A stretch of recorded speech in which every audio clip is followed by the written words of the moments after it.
அனைவருக்கும் வணக்கம். இந்த கிளாஸில் நாம் டைப்ஸ் ஆஃப் க்ளவுட்ஸ் பற்றி பார்க்க போகிறோங்க. க்ளவுட்ஸ் மொத்தம் 4 வகையான க்ளவுட்ஸ் வந்து பிரிச்சுருக்காங்க. ஸோ இந்த 4 வகையான க்ளவுட்ஸ் பற்றி தான் இந்த கிளாஸில் நம்ம பார்க்க போகிறோம். ஸோ இது இல்லாமல் ஒரு 10 வகையாகவும் பிரிச்சுருப்பாங்க. அது ரொம்ப டெப்த்தாக வேணாம். நம்ம முதல்ல ஒரு 4 வகை இருக்கிறத மட்டும் பார்த்துருவோம். நம்முடைய ஜிசி யங் புத்தகம், இந்த ஃபிசிக்கல் ஜியோகிராஃபி குறித்து ஜிசி யங் புத்தகத்தை பற்றியே நாம் ஒரு பிளேலிஸ்ட் வந்து எடுத்திருக்கோம். ஸோ அதில் கூட இந்த க்ளவுட்ஸ் பற்றி நாம் எடுத்திருப்போம். அது இன்னும் நல்ல டீட்டெயிலாக இருக்கும். ஸோ அந்த கிளாஸை பார்க்காதவங்க பிளேலிஸ்ட்டுக்கு இப்போ அந்த கிளாஸை பாருங்கள். இப்போ இல்லை இந்த அந்த 4 மேஜரான க்ளவுட்ஸ் பற்றி மட்டும் நான் தெரிஞ்சுக்கிறேன் அப்படின்னு நினைக்கிறவங்க மட்டும் இந்த கிளாஸை பாருங்கள். முதல்ல நாம் க்ளவுட்ஸில் எத்தனை வகை இருக்குது அப்படின்னு தெரிஞ்சுக்கிறதுக்கு முன்னாடி க்ளவுட்ஸ்னால் என்ன அப்படிங்கிறத பார்த்துருவோம். ஸோ க்ளவுட்ஸ்னால் என்ன அப்படின்னா masses of condensed water vapour floating in the அட்மாஸ்பியர்னு சொல்கிறாங்க. இப்போது ஒரு ஏரியோ ஒரு குளமோ ஒரு இடத்துல இருக்குதுங்க. அதிகப்படியான சூரிய வெளிச்சம் வருது. அப்படி அதிகப்படியான சூரிய வெளிச்சம் வரும்போது அந்த ஏரியில் இருக்கக்கூடிய அந்த நீரானது எவாபரேட் ஆகுமா?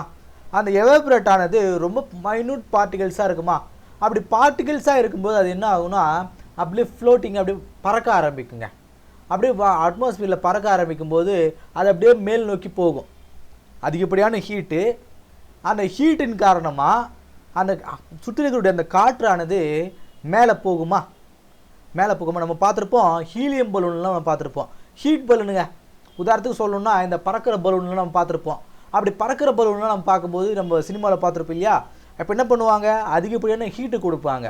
கீழே வச்சு ஒரு ஃபர்னஸ் மாதிரி இருக்கும். அதில் ஹீட்டு கொளுத்தும் போது அது என்ன ஆகும், அந்த காற்றானது அந்த பலூனுக்குள்ளே போகும். அப்போ அப்படியே அந்த பலூனானது மேலே பறக்க ஆரம்பிக்கும். அது போல் தாங்க ஒரு சூரிய வெளிச்சத்தினால காற்றானது சூடாகி மேலே போகும்போது நீர்நிலையில் இருக்கக்கூடிய அந்த சின்ன சின்ன வாட்டர் வேப்பரையும் அது கூடவே கொண்டு போகும். நீர்நிலையில் மட்டும்தான் வாட்டர் வேப்பரை கொண்டு போகுமானா கிடையாது. இப்போ நம்ம உடம்புல அதிகப்படியான சூரிய வெளிச்சம் போடும்போது நம்ம உடம்புல இருக்கக்கூடிய அந்த வேர்வையெல்லாம் இருக்குது இல்லையா? ஸோ அதுவுமே எவாபரேட் ஆகுமா? மரங்கள் இருக்கக்கூடிய அதில் தண்ணி சேமித்து வச்சுருக்குமா? அதுவுமே எவாபரேட் ஆகுமா? ஸோ இப்படி எங்கெங்கெல்லாம் தண்ணி இருக்குதோ அதெல்லாம் வாட்டர் வேப்பராக மாறி அந்த சூடான காற்றோட மேலே போக ஆரம்பிக்குங்க.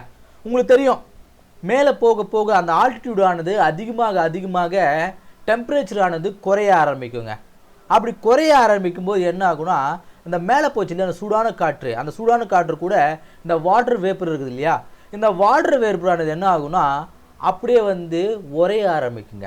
அப்படியே வாட்டர் ட்ராப்லெட்டாக மாற ஆரம்பிக்கும். ஒரு குறிப்பிட்ட தூரத்தை அடைஞ்ச உடனே என்ன ஆகும் அப்படின்னா அந்த வாட்டர் வேப்பரானது கிறிஸ்டலைஸ் ஆக ஆரம்பிக்குங்க. அதை உறைய ஆரம்பிக்கும். இப்படி உரைய ஆரம்பித்ததுக்கு பிறகு அதன் பிறகு அது என்ன ஆகும், தண்ணியை வந்து மீதி இருக்கக்கூடிய அந்த வாட்டர் வேப்பரை அது எடுத்துக்க ஆரம்பிக்காது. இப்போ என்ன பண்ணும் அப்படின்னா இந்த அட்மாஸ்பியரில் இருக்கக்கூடிய டஸ்ட் பார்ட்டிகல்ஸ் இருக்குது இல்லையா? சின்ன ரொம்ப டஸ்டஸ்லாம் இருக்கும் இல்லையா? சின்ன துகள்களாக இருக்கும். அந்த துகள்களாக என்ன பண்ணுன்னா இந்த மீதி இருக்கக்கூடிய வாட்டர் வேப்பரை அப்சார்ப் பண்ண ஆரம்பிக்கும். அப்படி அப்சார்ப் பண்ண ஆரம்பிக்கும் போது இந்த சின்ன டஸ்ட் பார்ட்டிகல்ஸாக இல்லையா, இதெல்லாம் வந்து ஏரோசெல்னு சொல்லுவாங்க. இந்த ஏரோசெல்லானது ஸோ பாருங்கள் டஸ்ட் பார்ட்டிகல்ஸ்னு சொல்லுவாங்க, இல்லை வந்து நியூக்ளியன்னு சொல்லுவாங்க. இந்த டஸ்ட் பார்ட்டிகல்ஸ் ஆகட்டும், இன்னொன்று சின்ன பொருட்கள்லாம் இருக்கும், அதெல்லாம் சேர்ந்து இந்த வாட்டர் வேப்பரை அப்சார்ப் பண்ண ஆரம்பிக்கும். இப்படி அப்சார்ப் பண்ணதுக்கு பிறகு என்ன ஆகும்னா அதோடு சேர்ந்து அந்த சின்ன டஸ்ட்டோடு சேர்த்து இந்த வாட்டர் வேப்பர் சேர்ந்தது பிறகு அப்படியே ஒரு வாட்டர் ட்ராப்லாம் சேர ஒரு க்ளவுடாக ஃபார்ம் ஆகுங்க. இதுதான் வந்து க்ளவுட் ஃபார்மேஷன். சரிங்களா? புரிஞ்சுக்கிறது கொஞ்சம் கஷ்டமாக இருக்கும், அதெல்லாம் ஒன்றும் கவலைப்படாதீங்க. திரும்ப இதே மாதிரி ஜியோகிராஃபியை படிக்க என்ன ஆகும்னா இந்த க்ளவுட் ஃபார்மேஷன் அப்படிங்கிறது உங்களுக்கு புரிய ஆரம்பிச்சிடும். ஐயோ இது புரியலையே அப்படின்லாம் ஒன்றும் வருத்தப்படாதீங்க. சரிங்களா? இப்போ க்ளவுட் இப்படி உருவாகுது. எப்படி உருவாகும்? சூரிய வெளிச்சத்தினால சூடான காற்று மேலே போகும்போது பூமியில் இருக்கக்கூடிய வாட்டர் வேப்பரையும் கூடவே கொண்டு போகும். மேலே போகும்போது அது என்ன ஆகும், ஹைட்டு போக டெம்பரேச்சர் லோ ஆகும். மேலே வந்து அந்த வாட்டர் ட்ராப்லெட் ஆனது ஃப்ரீஸ் ஆக ஆரம்பிக்கும். மீதி கூடிய வாட்டர் வேப்பர்லாம் அங்கே இருக்கக்கூடிய டஸ்ட் பார்ட்டிகல்ஸோட ஒன்றா சேர்ந்து க்ளவுடு வந்து ஃபார்ம் ஆகுங்க. அவ்வளோதான். புரிஞ்சுதா? இப்போது இந்த க்ளவுட்ஸ் இருக்குது இல்லையா, அதோடைய ஷேப்பு, அதன் பிறகு அதோடைய ஆல்டிடியூட், ஹைட் எந்தெந்த ஹைட்டில் இருக்குது, இதை பேஸ் பண்ணி World Meteorological Organization WMO World Meteorological Organization என்ன சொல்லியிருக்காங்க, ஒரு 4 விதமாக க்ளவுட்ஸ் வந்து பிரிச்சுருக்காங்க. இதுதான் வந்து மேஜர் குரூப். இது இல்லாமல் ஒரு 10 குரூப்ஸும் வந்து இருக்குன்னு சொல்கிறாங்க. முதல் 4 டைப்பு. இது இல்லாமல் இன்னும் ஒரு 10 டைப் இருக்குன்னு ஃபார்மேஷன் இருக்குன்னு சொல்கிறாங்க. அது வேணால் நம்ம முதல்ல இப்போ 4 மட்டும் பார்ப்போம். சரிங்களா? என்னென்ன டைப் அப்படின்னு பார்க்கும்போது முதலாவது நம்ம பார்க்க போகிறது மொத்தம் வந்து 4 இல்லையா? Cirrus clouds, cumulus clouds and stratus clouds, அடுத்து நிம்பஸ் கிளவுட்ஸ். இந்த 4 கிளவுட்ஸ் பற்றி நாங்கள் பார்க்க போகிறோம். ரொம்ப இன்ட்ரெஸ்டிங்காக இருக்கும். ஐயோ கொஞ்சம் டிஃபிகல்ட்டான டாபிக் மாதிரி தோணும் உங்களுக்கு. அப்படிலாம் ஒன்றும் கிடையாது, ரொம்ப ஈஸியான டாபிக். பார்க்க தான் நிறைய கண்டென்ட் இருக்கிற மாதிரி தெரியும், அப்படிலாம் கிடையாது. ஒவ்வொன்றுத்தையும் ஒரு 4 பாயிண்ட் ஞாபகம் வச்சுனாலே போதுமானது. ஸோ இது நம்ம எந்த கேள்வி கேட்டாலும் எக்ஸாம்ஸில் ஆன்சர் பண்ணிவிட முடியும். சரிங்களா? ஸோ சிர்ரஸ் கிளவுட்ஸ்னால் என்ன?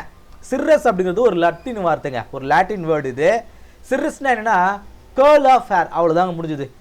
கேர்ள் ஆஃப் ஹேர், ஒரு முடி இருக்குது இல்லையா, நம்ம முடி இருக்குது இல்லையா, அதோடைய அந்த கேர்லிங்கான அந்த முடி தான் வந்து சிர்ரஸ் கிளவுட்ஸ்னு சொல்லுவாங்க. ஸோ இதாங்க சிர்ரஸ் கிளவுட்ஸ்.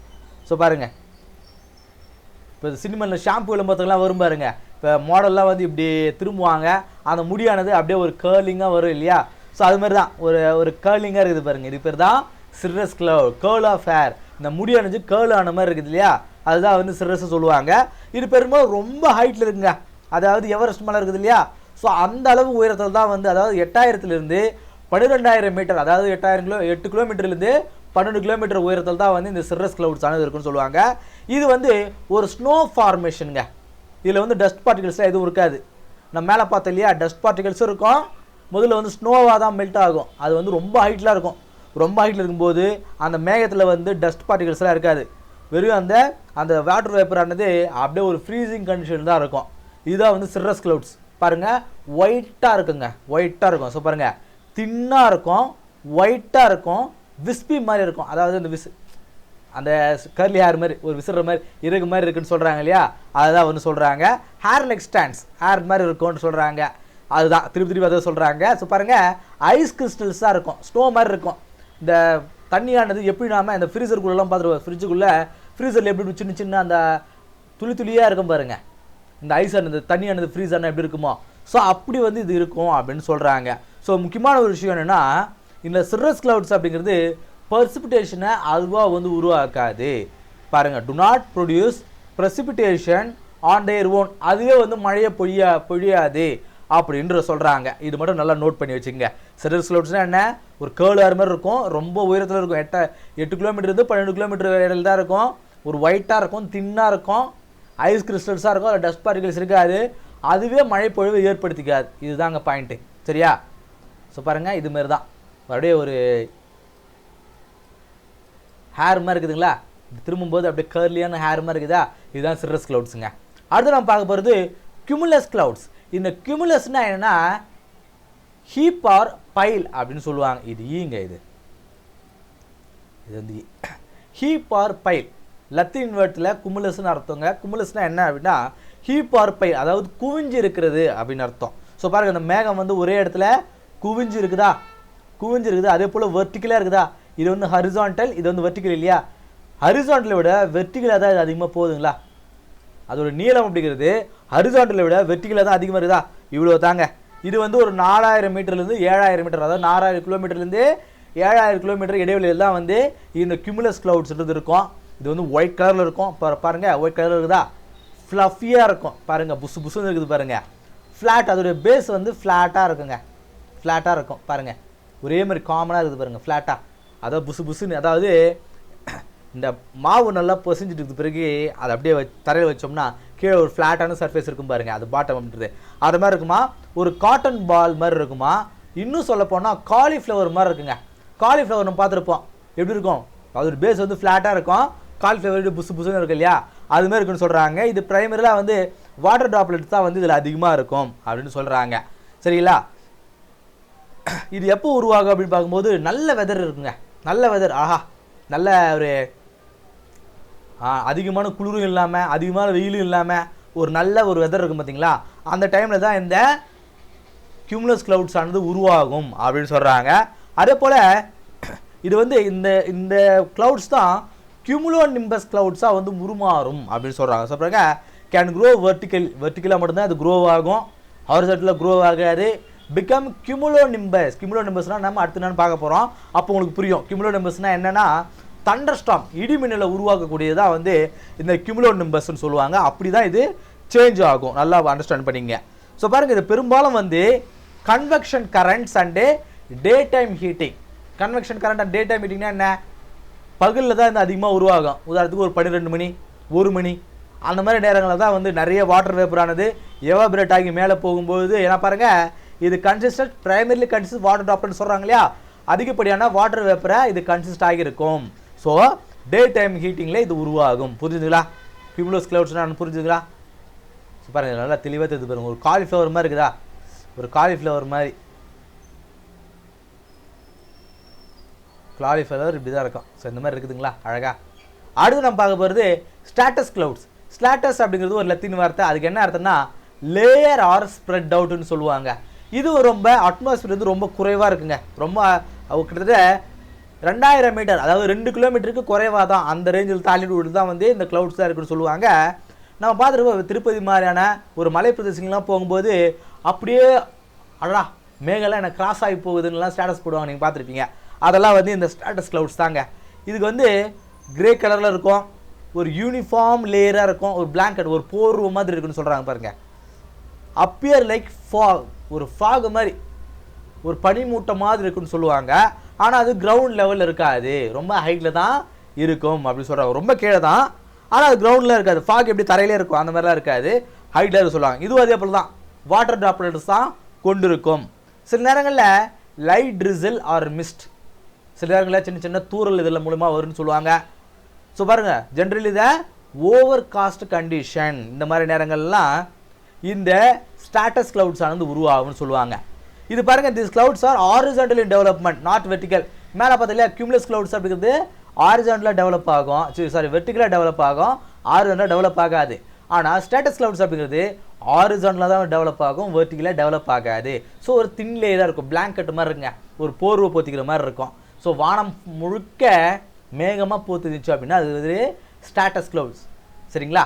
அடுத்தது ஸோ இப்படிதாங்க, வானம் முழுக்க இருக்கும், ஒரு ஷேப்பாக இருக்காது, பார்க்கறதுக்கு தின் லேயராக இருக்கும், ஒரு போர்வை மாதிரி இருக்கும். அடுத்து நிம்பஸ் கிளவுட்ஸ். இந்த நிம்பஸ் அப்படிங்கிற லாட்டின் வார்த்தைக்கு ரெயின் ஸ்டார்ம் ஆர் கிளவுடுன்னு அர்த்தங்க. ரெயின் ஸ்டார்ம் ஆர் கிளவுடுன்னு சொல்லுவாங்க. இந்த நிம்பஸ் அப்படிங்கிறது தனியாக ஒரு ஷேப் கிடையாதுங்க. ஒரு சிரஸுக்கு மாதிரியோ கியூமுலஸ்க்கு மாதிரியோ ஸ்டாட்டஸ்க்கு மாதிரியோ தனியாக ஒரு ஷேப் கிடையாது. இதுக்கு முன்னாடியோ பின்னாடியோ ஒரு வார்த்தையை வந்து ஆட் பண்ணணும். அப்படி ஆட் பண்ணால் மட்டும்தான் இந்த கிளவுட்ஸ் நாம் செப்பரேட் பண்ண முடியும்னு சொல்கிறாங்க.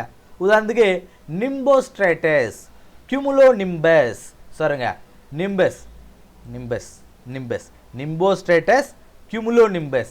இந்த நிம்பஸ் கிளவுட்ஸ் அப்படிங்கிறது அதிகப்படியான மழை பொழிவை கொடுக்கக்கூடியதுங்க. ஸோ பாருங்கள், லத்தீன் வார்த்தை ரெயின் ஸ்டார்ம், நிறைய மழை பொழிவை கொடுக்கக்கூடியது. ஆனால் நாம் பார்த்துருப்போம் சில நேரங்களில் நிறைய மழை பொழிவுங்க, நல்ல மழை இல்லை அப்படின்னு சொல்லுவாங்க. ஆனால் அந்த நேரத்தில் இடியோ மின்னலும் இருக்காது. சில நேரங்களில் நல்ல மழை வரும், ஆனால் இடி மின்னல் பயங்கரமாக இருக்கும். இப்படி நம்ம வேரியேஷன் பண்ணோம் இல்லையா? ஸோ நல்ல மழையை மட்டும் கொடுத்துச்சு அப்படின்னா அதுக்கு பேர் நிம்போஸ்ட்ரேட்டஸ். மழையோடு கூடிய இடி மின்னலையும் கொடுத்துச்சு அப்படின்னா அதுக்கு பேர் கியூமுலோ நிம்பஸ். இவ்வளோ தாங்க வித்தியாசம். ஸோ பாருங்க, இது ரொம்ப டார்க்காக இருக்கும், திக்காக இருக்கும், லோ லையிங்காக இருக்கும், ரொம்ப குறைவான ஹைட்டில் தான் இருக்கும், ரொம்ப டார்க்காக இருக்கும். நம்ம பார்த்துட்டு வாடா கருமேகங்கள் சூழ்ந்துருக்குன்னு நம்ம சொல்லியிருப்போம் இல்லையா? அதுபோல் தான் இதுக்கு பேர் நிம்பஸ் கிளவுட்ஸ். நீங்கள் இதுக்கப்புறம் நம்ம பார்க்கும்போது அங்கங்கே அடடா இது வந்து சிரஸ் கிளவுட்ஸு, இது வந்து கியூமுலஸ் clouds, stratus clouds, nimbus clouds அப்படின்னு சொல்லிட்டு நாம் ஐடென்டிஃபை பண்ணணும். அப்போ தான் நம்மளுக்கு இது மறக்காமல் இருக்கும். ஸோ இதில் என்னென்ன இருக்குன்னு பார்க்கும்போது வாட்டர் ட்ராப்லெட்ஸ் இருக்கும், அண்ட் சம்டைம்ஸ் வந்து ஐஸ் கிறிஸ்டல்ஸுமே இதில் இருக்கும். நம்ம பார்த்துருப்போம் அடிக்கடிக்கு இந்த ஆலங்கட்டி மழைலாம் வந்து பொழுதுன்னு சொல்லுவாங்க இல்லையா? ஸோ இந்த மாதிரியான நேரங்களில் தான் இது வந்து ஒரு ரெயின் பியரிங் கிளவுட்ஸ், மழையை கொடுக்கக்கூடிய மேகங்கள், கண்டினியூஸ் ப்ரெசிபிடேஷன் நடக்கும், ஹெவி தண்டர் ஸ்டார்ம்ஸும் வந்து இருக்கும்னு சொல்கிறாங்க. ஸோ பெரும்பாலும் பாருங்கள், நிம்பஸ் அப்படின்னாலே அந்த இடத்துல மழை இருக்கும், இல்லை ஸ்னோ இருக்கும், அப்படி வந்து நாம் அண்டர்ஸ்டாண்ட் பண்ணிக்கலாம் அப்படின்றாங்க. சரிங்களா? ஸோ பாருங்கள், இவ்வளோ ஒரு கருமேகமாக இருக்குது பாருங்கள். இப்படி வந்தால் நல்ல மழை இருக்கும், இல்லைனா வந்து இடி மின்னல் இருக்குங்க. இது மாதிரி இடி மின்னல் இருக்கும். சரிங்களா? ஒரு 4 விதமான கிளவுட்ஸ் வந்து நம்ம பார்த்துங்க. இதன் பிறகு நீங்கள் எங்கே வந்து வெளியே போனாலும் அந்த கிளவுட்ஸ் பார்த்தோன்னே நீங்கள் ஐடென்டிஃபை பண்ணணும். இந்த கிளவுட்ஸ் இது இந்த கிளவுட்ஸ் இன்னும் ஐடென்டிஃபை பண்ணிகிட்டே இருந்தீங்கன்னா இது உங்களுக்கு எப்போவுமே மறக்காதுங்க. சரிங்களா? இப்போது ப்ராக்டிஸ் கொஷினுங்க. என்ன question? Which of the following clouds is mostly like to bring continuous rainfall? கீழே இருக்கக்கூடிய எந்த கிளவுட்ஸில் எது கண்டினியூஸான ரெயின்ஃபாலில் மழைப்பொழிவு கொடுக்கும்? கண்டினியூஸான மழைப்பொழிவை கொடுக்கக்கூடிய கிளவுட்ஸ் எது? சிர்ரஸா, கியூமுலஸா, நிம்போஸ்ட்ரேட்டஸா, இல்லை சிர்ரோ கியூமுலஸா? சரிங்களா? இது 4ல் எதுங்க? இதுக்கான சரியான ஆன்சரை கீழே கமெண்ட்டில் சொல்லுங்கள். இந்த கிளாஸ் உங்களுக்கு யூஸ்ஃபுல்லாக இருந்திருக்கும் அப்படி நம்புகிறேன். அடுத்த கிளாஸ் சந்திப்போம். நன்றி.